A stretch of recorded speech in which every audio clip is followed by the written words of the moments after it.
Hello everyone and welcome to episode 25 of the SWL DXing News Report. This is Andre from Johannesburg, South Africa, recording this on the 30th of May 2025. This podcast is your monthly roundup of news from the world of radio, covering frequency changes, new and closing stations, as well as listener reception reports. If you're tuning in from Spotify or any other podcasting platform, you'll find the RSS feed linked in the description. This month's news roundup includes a controversial new radio license law in Zimbabwe, survey results showing that radio is the most trusted news source among South Africa's consumer class, and there is news about a push to reintroduce shortwave broadcasting in Papua New Guinea. I also have updates on Voice of America operations.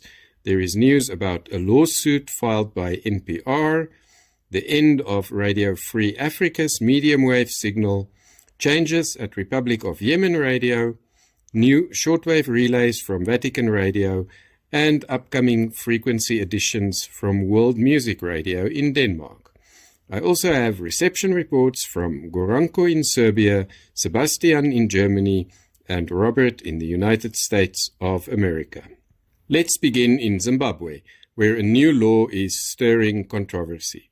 President Emmerson Mnangagwa has approved a regulation requiring all vehicle owners to purchase a $92, that is US dollars, annual radio license before being allowed to buy car insurance.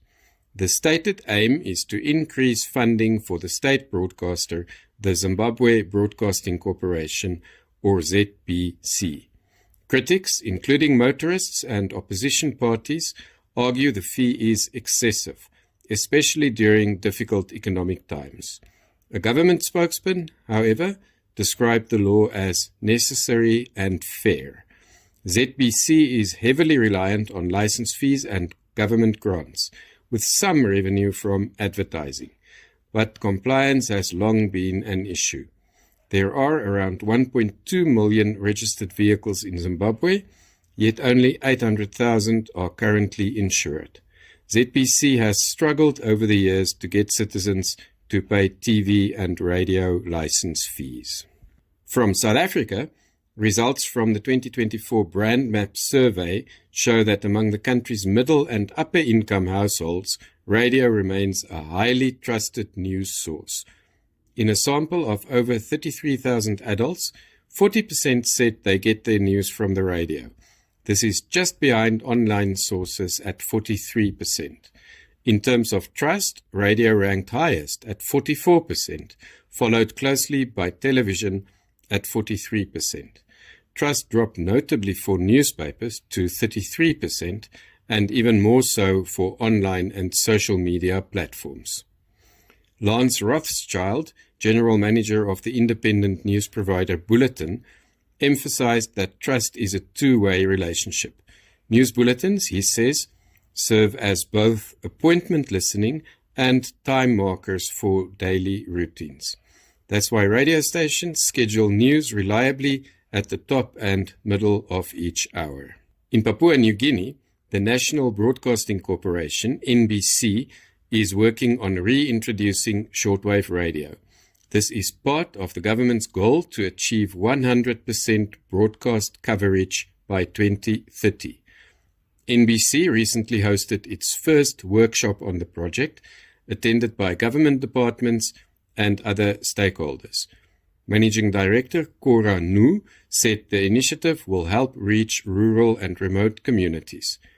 NBC's Executive Director of Engineering, Seloka Lewangu, broke down the value of shortwave.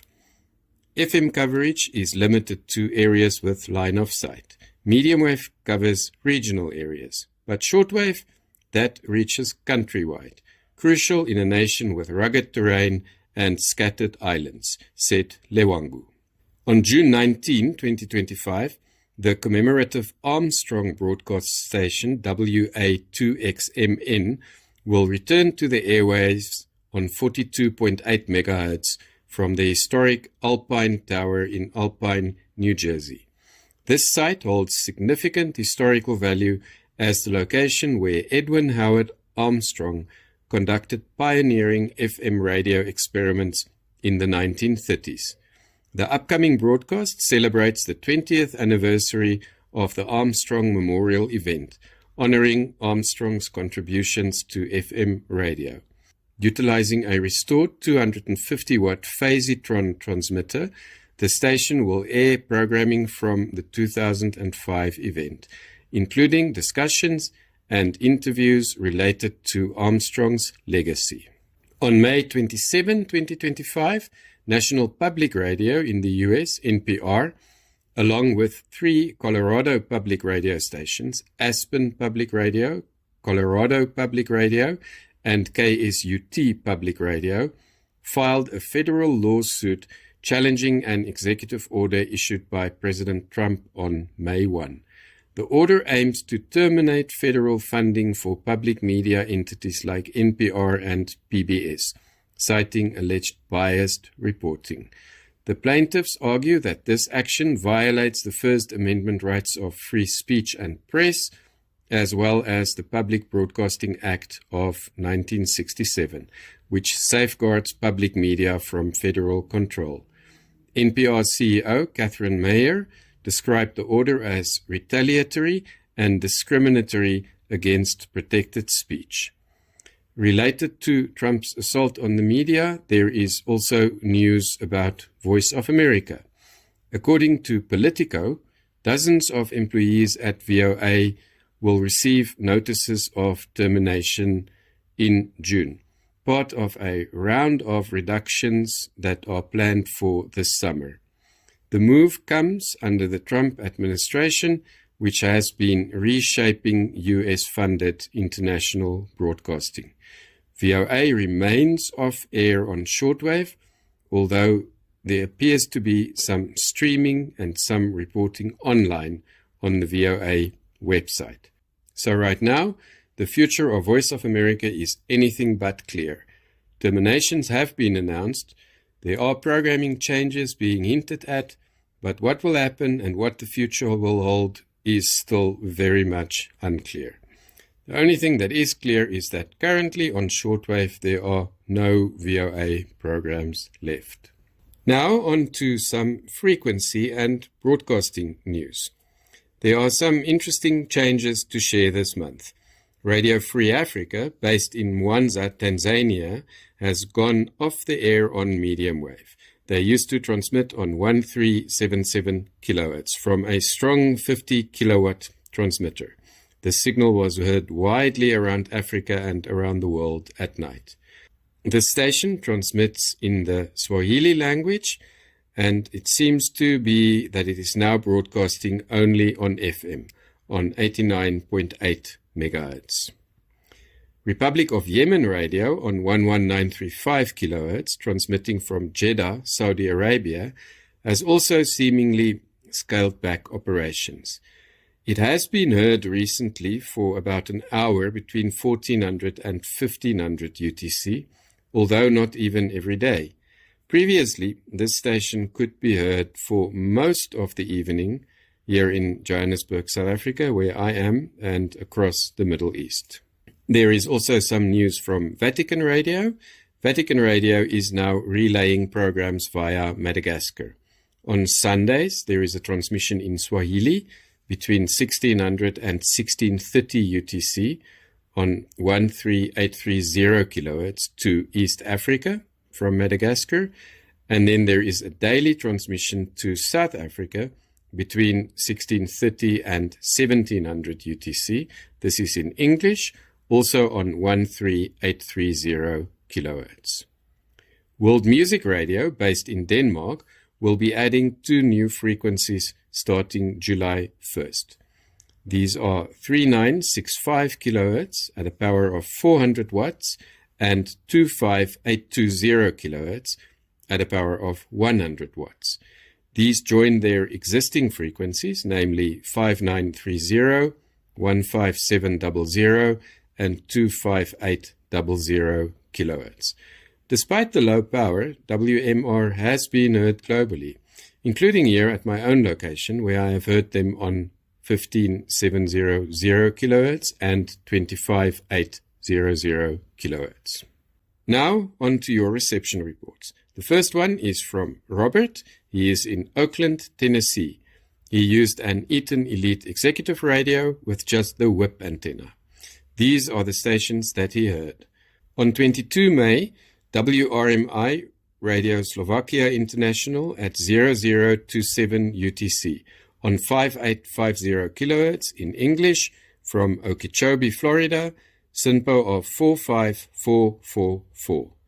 Also on 22 May, Radio Educación from Mexico at 0125 UTC on 6185 kHz. This was in Spanish from Mexico City, 34544.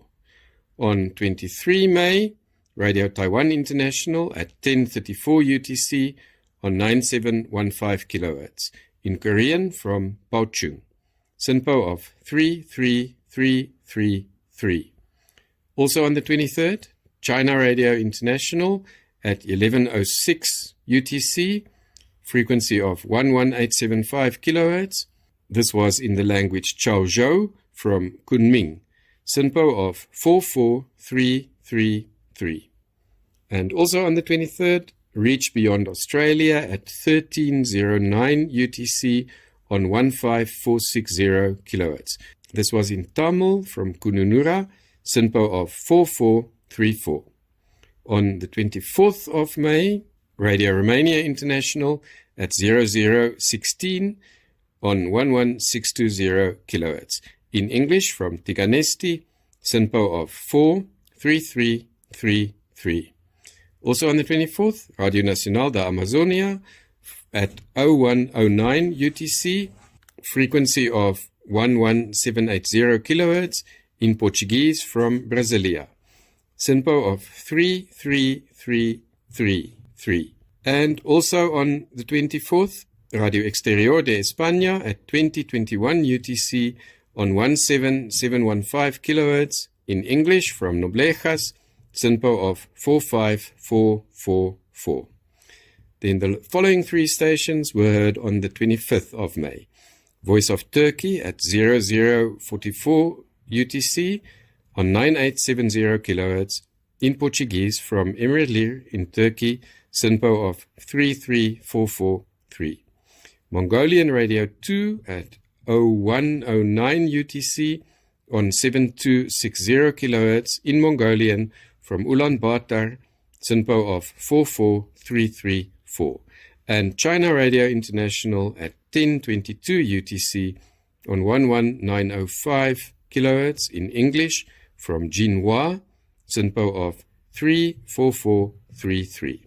Then I have a report from Goranko, who lives in a village near Belgrade in Serbia. He received these stations on his Washiba and Golon radios. These are what he heard. On April the 19th at 02 UTC, Radio Romania International in Italian on 9520 kHz, SIO of 555. On April the 20th at 0730 UTC, Radio Vatican in Romanian on both 7250 kHz and 9710 kHz, SIO 555. On April the 20th, radio station 292 on 9670 kHz. This was at 0800 UTC, SIO 222. On the same date, Radio Romania International in Hebrew at 1600 UTC on 11860 kHz, SIO 555. On April the 21st, World's Last Chance Radio at 0420 UTC on 9330 kHz, SIO of 333. On May the 3rd at 1310 UTC, Radio France International in the language Fulfulde on 17660 kHz, SIO 555. And on May the 14th at 0500 UTC, NHK Radio Japan in French on 11730 kHz, SIO of 222. And to end, a short report from Sebastian in northwest Germany. He caught what is for him an unusual late-night transmission. This was between 2200 and 2230 UTC. This was between 2200 and 2230 UTC, Radio Exterior de España. The English service on 15500 and 15520 kHz using an indoor air spy and the U-loop antenna. He rated 15500 with a SINPO of 45433 and 15520 slightly better at 45444. And to end, the propagation outlook as usual. Geomagnetic activity for the month of June appears to be quite unstable. The geomagnetic activity forecast for June says that the geomagnetic field is expected to be mostly elevated over this month due to the influence of multiple recurrent coronal holes. This means that minor geomagnetic storms are likely on June the 13th and 14th. Active geomagnetic conditions are likely on June the 2nd, on June the 5th, from June 10th to 11th, and from June the 15th to the 17th. And unsettled periods are expected from May the 30th to June the 1st, June the 3rd to the 4th, June the 6th to the 7th, and June the 18th to the 21st. There are only 2 days when quiet geomagnetic conditions are expected. These are June the 8th and the 9th. So, as I always say, even when the geomagnetic field is very active, sometimes it's still possible to have some interesting catches. The disturbances in the geomagnetic field sometimes actually seem to enhance propagation in some cases. So I would still encourage you to try to DX in June. You never know what you will hear. You can check the links in the description of this podcast for HF propagation charts from the website Ham Radio for non-techies and from the Australian Space Weather Prediction Centre. These are updated daily and may be more up-to-date than my forecast in this podcast. So that's it for this episode. Thank you very much for listening. If you've got news or a reception report to share, I'd love to hear from you. Please include your location, radio model, frequency, and SINPO or SIO codes if you share reception reports. You can reach me at andre9@duck.com. That is ANDRE, the number 9, @duck.com. Until next time, happy listening. Andre the man from a land so wide.